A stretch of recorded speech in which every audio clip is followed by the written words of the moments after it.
In late 2023, Bangladesh rolled out a massive social safety net intended to keep children in classrooms and combat malnutrition. By May 2026, this midday meal program was operating in over 19,000 primary schools, responsible for feeding roughly 3 million students every single day. The logistics required a decentralized network to deliver highly perishable staples on a rigid weekly schedule. On specific days, schools received fresh bananas, boiled eggs, and fortified buns.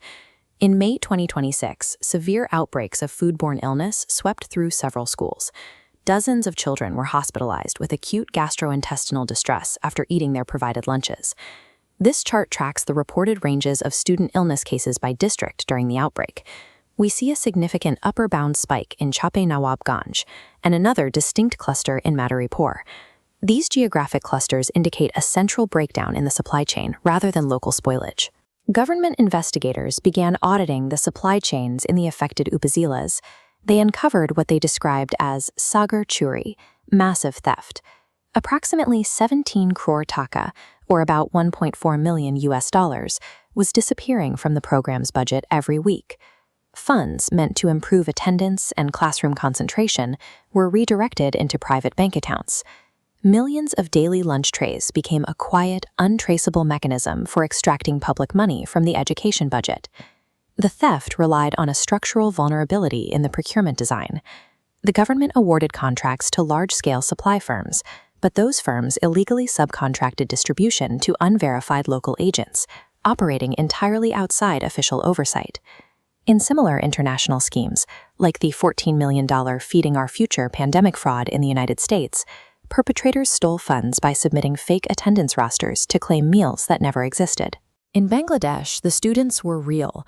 The fraudsters simply degraded the physical food they were mandated to deliver.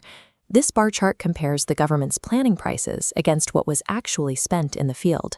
The state allocated 25 taka for a high-quality fortified bun. Local agents instead sourced substandard alternatives from local bakeries for only 14 to 15 taka, pocketing the difference. Looking at this chart detailing the theoretical worst-case weekly leakage by item, we see exactly where the money went. That seemingly small per-item margin on buns scales up across 3 million daily students to generate a staggering 10.5 crore taka in weekly illicit profits. Bureaucratic layering provided a shield. Primary contractors drew down the maximum government budgets while delegating the physical delivery to shadow agents, insulating themselves from the legal liability of what actually ended up on a child's plate. The local agents still faced a logistical hurdle. The Directorate of Primary Education mandated strict mass requirements for the food items. A cheap, low-ingredient bun is noticeably lighter than a fortified one and would immediately fail a basic weight audit. The suppliers bypassed these weight checks through physical manipulation. Prior to delivery, they soaked the cheap bread in water. The added hydration artificially inflated the mass, allowing a nutrient-poor item to pass inspection. By adding water, agents reduced the food's energy density, substituting zero-calorie water for the carbohydrates the children needed. This creates gastric satiety. The water expands the stomach, triggering fullness, but deprives the brain of glucose required for cognitive focus. The cost-cutting extended across the entire menu. To maximize margins on proteins, agents purchased near-expired, improperly stored eggs at a steep discount. In a tropical climate, this collapse of the cold chain allowed salmonella to proliferate, leading to the hospitalizations. This technique exploited the mechanics of digestion.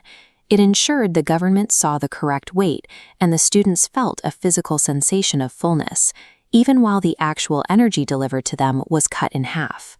In May 2026, State Minister Bobby Hajjaj convened an emergency meeting to address the public health crisis and halt the financial leakage. The ministry issued immediate administrative fixes. Subcontracting was strictly prohibited.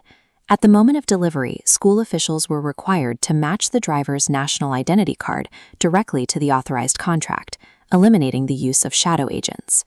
But standard bureaucratic solutions have absolute limits. Mandating that district education officers conduct unannounced factory inspections twice a month is mathematically inadequate to consistently police a decentralized network of over 19,000 schools. To bridge the gap, the the government bypassed traditional administration. They mandated the creation of local guardian committees at every single school, requiring that 3 mothers of enrolled students sit on each oversight board. This policy transfers the power of quality control out of distant ministry offices and directly into the hands of the local community, right at the point of distribution. The ultimate safeguard for a sprawling social safety net is not found in tighter spreadsheets or more government auditors. It is built by decentralizing oversight and handing authority directly to the people who have the most to lose if the system fails.